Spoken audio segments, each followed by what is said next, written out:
Hey, so I'm just looking at what was turned in for our final abstract artwork assignment, and it would have actually not added too much to our first video, so this one's going to be pretty short. I think that's okay, probably okay with you guys, right? Okay, so here's Abby's progress number 1, and I am just thrilled with this, the way she chose to do this, like the center of the artwork. It reminds me of a couple of things. One is our continuous line drawing from Unit 1, you know, the single line, and then you had to create a face out of that. And it also reminds me of the wire sculptures of Alexander Calder, which you totally have to look up. They're just beautiful and incredible. And then you're going to get into seeing his mobiles and his sculptures, and you know, incredible artist, so I highly recommend looking him up. Okay, and there is where she adds in the other images that she found that she is juxtaposing or putting together on the final background. And then I see she also made this line stronger so that it stands out as, you know, the main focal point. And I'm not sure what's different here. It looks to me like it's different lighting, maybe, or that you cleaned up any eraser marks, so that's always good, right?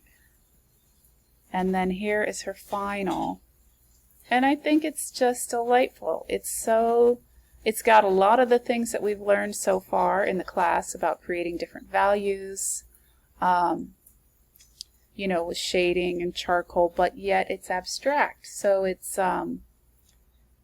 you know, it's almost appearing to have some dimension to it, the parts that have light and shading, but it is more about the continuous line style drawing.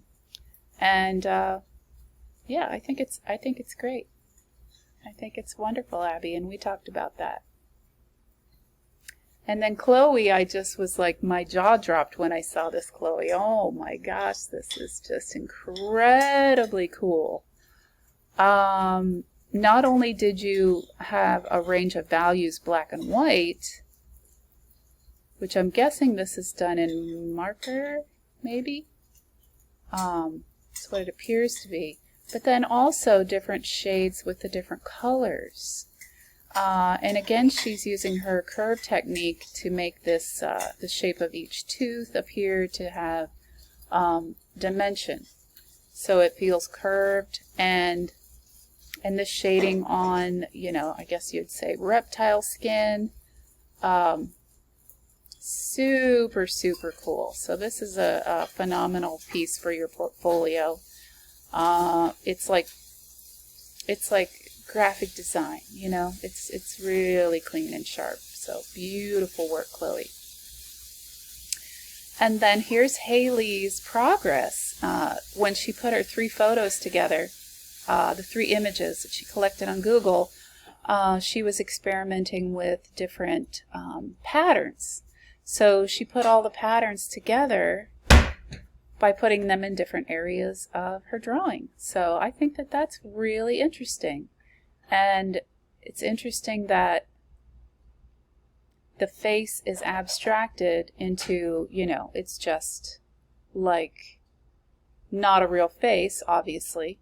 So that's something when I teach younger kids about abstract, that I try to explain abstract to them, that it's not like real life. So you can use your imagination. And so this is definitely that. Ooh, I just got dinner served. And then I love your range of values and patterns, and your blending here. I think that was really smart. So great work, Hailey. And then Ivy.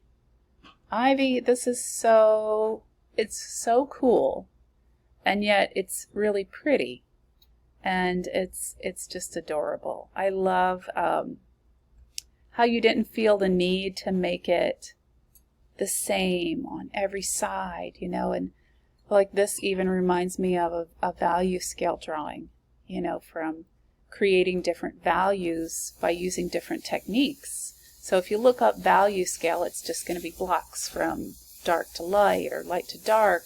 And she's used that so successfully here.